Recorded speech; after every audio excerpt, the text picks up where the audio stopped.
Hey guys, we just got a new mounted general and she looks pretty good.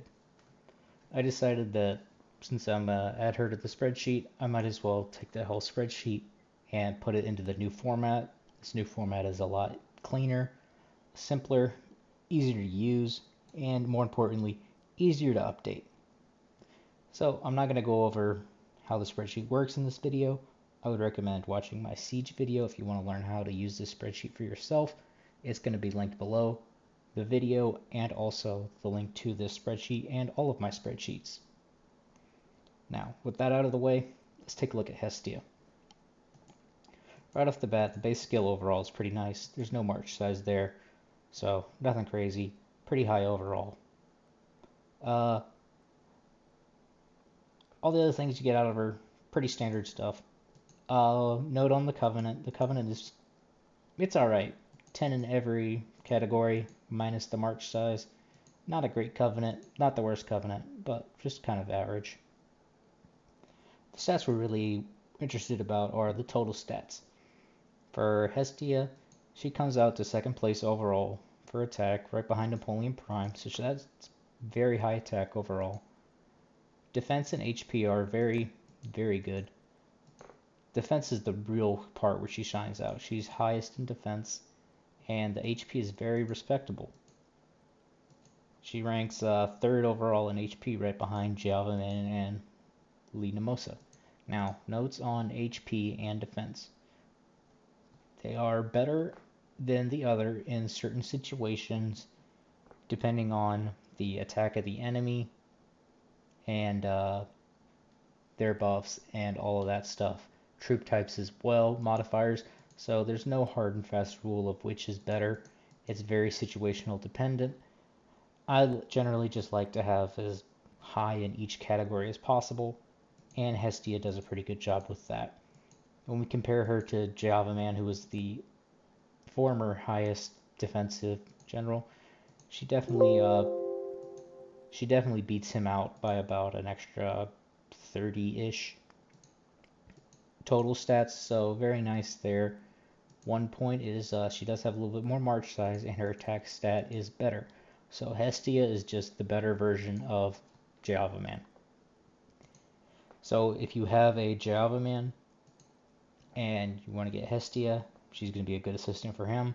He's going to be a good assistant for her. Either way, it's a pretty good combo.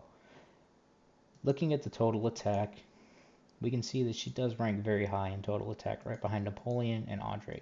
So having a general that's survivable with a good attack is pretty nice. It's pretty crazy.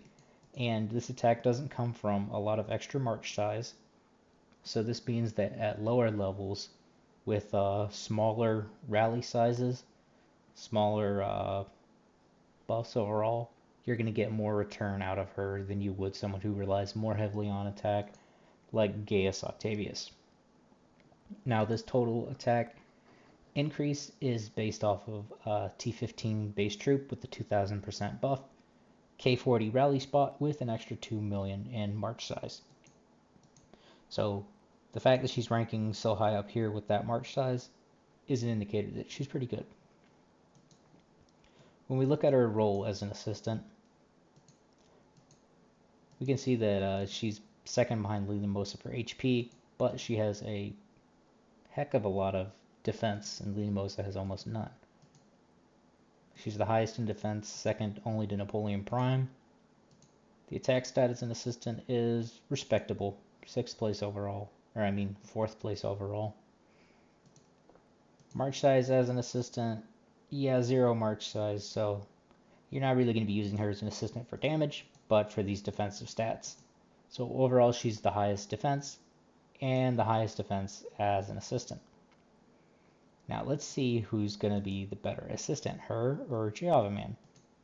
Javaman has about 130, she has about 180, so about 50 difference with her as the assistant.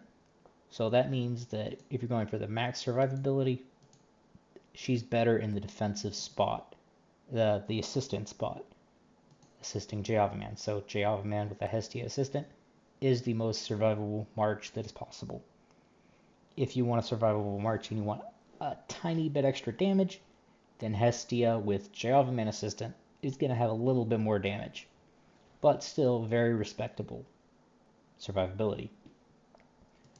And if you don't have Java Man, can't get him as assistant, we always have Lee Namosa, who is the free version, which is respectable as a survivable assistant, or a main general if you have him as the main general. Any combination of these three generals is going to be very good, and it's a pretty good addition. And that's all I had for today.